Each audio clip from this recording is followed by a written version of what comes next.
How's everyone doing? Mask here, and I am up bright and early in the morning. I was ready for some crazy patch finishes.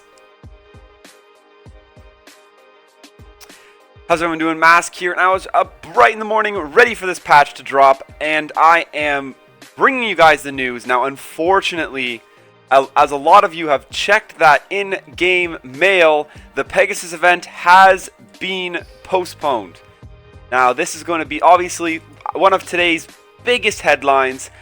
Toon World, now this is something it is not unheard of, but this has me very excited because I have you guys one simple question. If they have to delay Toon World because an issue with the event data, does that mean they're changing it? Are they modifying Pegasus deck a little? One would assume that if the deck was exactly the same, the data would have been exactly the same, although it is getting modified for a different version of the game. So you could argue that point, but I'm hopeful that they're going to change the event up a little bit, make Pegasus deck perhaps a little harder to farm, tweak it. But one thing we do have to look forward to is those I'm sorry gems that Konami has been so prevalent with in the past.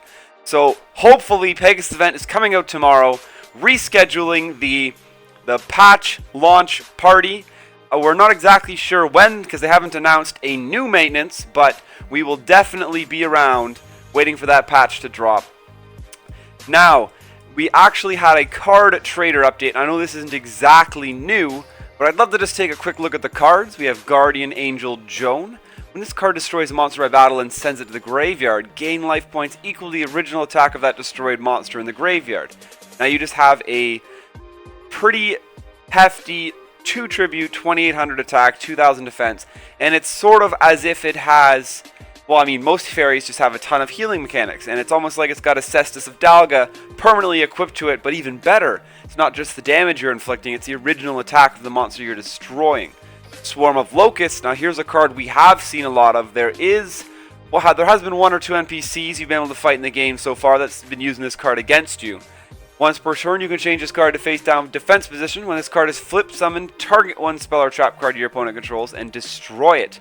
Now this is actually a pretty strong effect, especially in a deck where you're primarily stalling. I could definitely see some play in most Weevil setups actually with Swarm of Locusts. I feel like Weevil could really take advantage of it. Weevil often gets to set cards that you're scared of attacking into, thinking they're a Big Shield Gardener or a Cocoon, perhaps your life points are a little on the lower side, and that's where he's at least going to get a 1-for-1 trade from Swarm of Locusts off onto a spell or trap card. It is flip summoned, so you do have to flip it up yourself, but you can flip it right back down again the same turn. Now, Delg the Dark Monarch, it's a spellcaster, so it has, of course, fits in with a lot of spellcaster decks. It's going to be a 2400 1 tribute. Now, this is actually a decent card in and its own, and when this card is normal special summon, you can target up to 2 cards in your opponent's graveyard, banish those up to 2, so banish that or those targets. Then send the same number of cards from the top of their deck to the graveyard. This card cannot attack during the turn that's normal special summoned.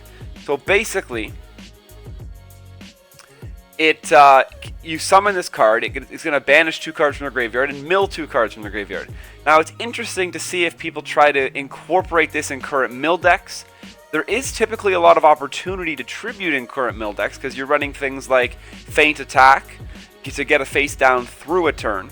You would definitely be able to pull off summoning Delg the Dark Monarch, and it gives you an option to all of a sudden turn offensive, or even just get a really strong beater out there and hold the board, but also continue milling and keep the tempo up. I'll be interested to see if it gets play in that sense, but otherwise, it does look like a solid card. And of course, we have Supply. Flip, return 2 fusion material that were sent to the graveyard as a result of a fusion summon to your hand. Now, this is quite a neat card. It's going to let you continue just to roll through fusions. Of course, if you're returning 2 fusion material, that's almost reigniting the fusion in your hands. For example, if it was Meteor B Dragon, we'd be getting Red Eyes and getting Meteor Dragon back, and that's an instant refusion. So this card as itself, as long as you've managed to get a fusion out already, basically means you're instantly re-summoning that fusion again, which is really powerful if you're able to take advantage of it. So I definitely think with some of the new fusion support out, that this card is going to see some play as well. Now, one of the biggest actual updates that hit the field tonight is definitely going to be the personal duel replays. This is going to get so much use, especially when you're trying to run tournaments, like almost exclusively, like at the moment, I mean, for personal use and stuff, reviewing your own battles. But the biggest use I see is in our many tournaments that are popping up around Yu-Gi-Oh! You got YuGiOh Duel League. Many smaller groups are also putting tournaments on as well. But these personal duel replays will make those so much more consistent. As tournament organizers, we don't have to worry about how are we possibly going to keep this fair. We're really just relying on shoddy screenshots and honestly just the honor system up until now. But boom, personal duel replays, that can't be argued with. I'm really excited about that. And we're actually going to check that out. There's our April 20th apology.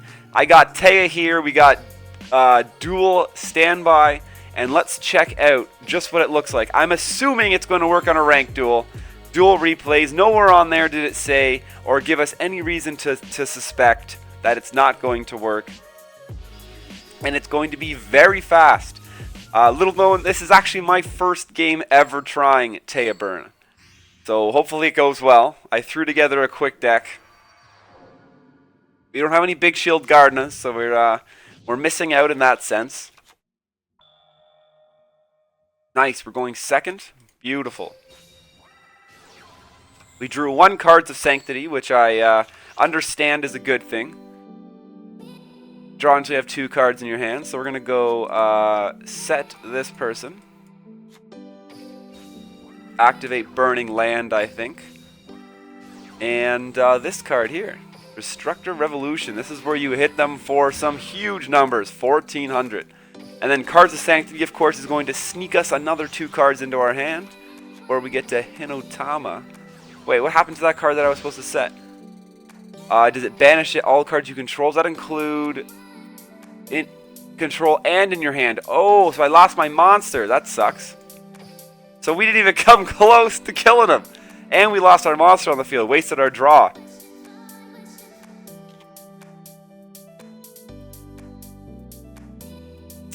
Oh, Taya Burn noobs.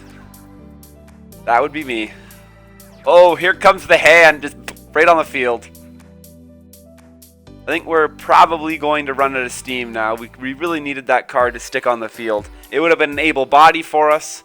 It soak up that first hit, do some damage to the enemy, and we would have been able to flip down Cobra Jar the following turn, suck up another 2 hits, but they wouldn't have been able to do any damage to us until like turn 5. And at that point, we would have definitely potentially drawn into some answers. But now we're just going to be sucking up hits straight to the face. Sorcerer's Spell Wall going down. We're going to take 1,800 damage here. That switcheroo would have worked even after the update.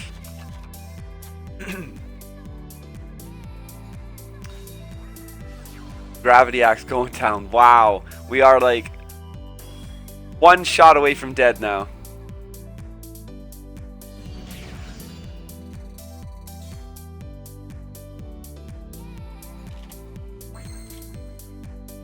Our Goblin Thief is going to at least stall for us for a little bit longer as well.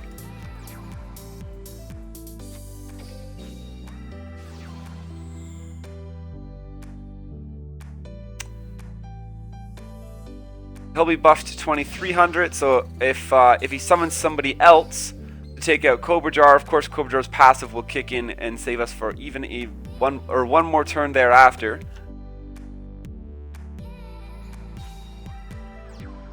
Oh, a beanpole. Oh dear. 2,050 Jerry Beans, man. Sorcerer's Spell Wall really starts to make a difference, that's for sure.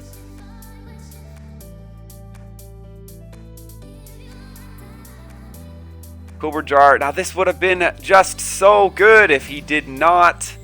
If we didn't mess that... I guess we should have held on to Cards of Sanctity till the following turn, knowing we were going to lose that monster. And then we could have simply cycled it at the end of our second turn. or even the end of our third turn, because we wouldn't have wanted to waste the Cobra Jar either. Now, there's not much we can top deck here. It pretty much has to be a Cup of Ace into a lucky Cup of Ace proc. But the really sad, unfortunate part is, how much damage is this? Just to check just how badly we screwed up. 800 points of damage. We would have won. We absolutely would have won. This would have been our final blow right here.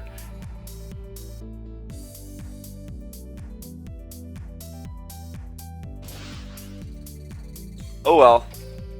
We'll let them finish us off. Then we're looking for now the personal duel replays. There should be a button somewhere here that allows us to save our duel replays. We can save up to 5 duel replays in total.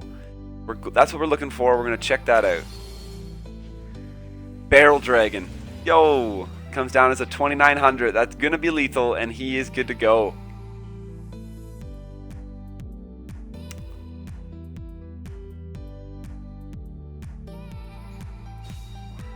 Okay, sure, set your extra cards. There it comes, Mirror Wall. I know, I'm playing Taeburn, I deserve the BM. You're just lucky, buddy, I messed up, you should have lost. Save replay, there it is. So you have your log on the right. We're gonna hit save replay, and then the disc duel has been saved and can be viewed via the duel replays menu in the PvP arena. Awesome. Now we're going to go take a quick glance at that menu and see how it looks.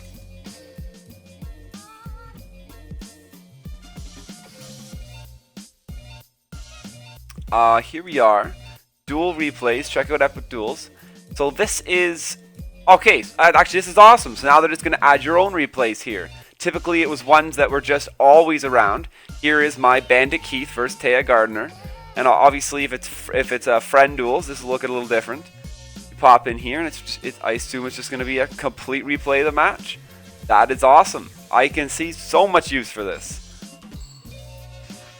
And of course, our dual room update is going to be coming soon as well. And you combine dual rooms with dual replays, and we have gotten some substantial tournament support that we were definitely hoping for.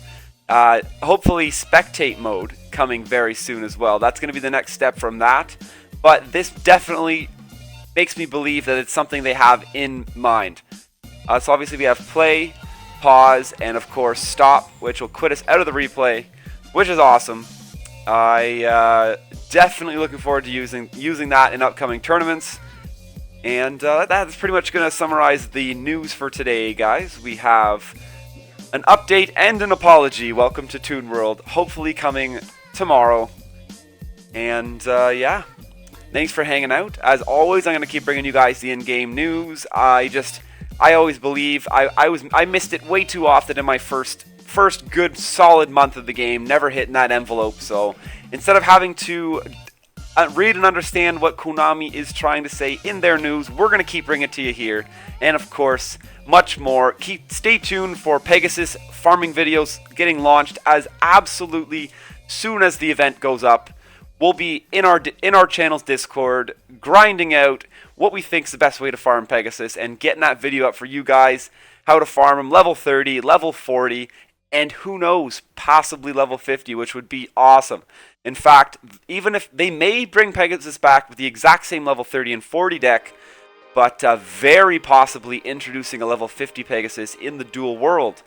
Now that, I definitely am hopeful that the event is at least slightly different, because that's the only real reason that makes sense to me as to why they'd have problems with the event data when they've already ran the event twice. But thanks for hanging out, guys. Smash that subscribe button. Check us out on Facebook and Twitter, and of course the live stream, twitch.tv/MasKScarin. And don't forget, guys, stay classy.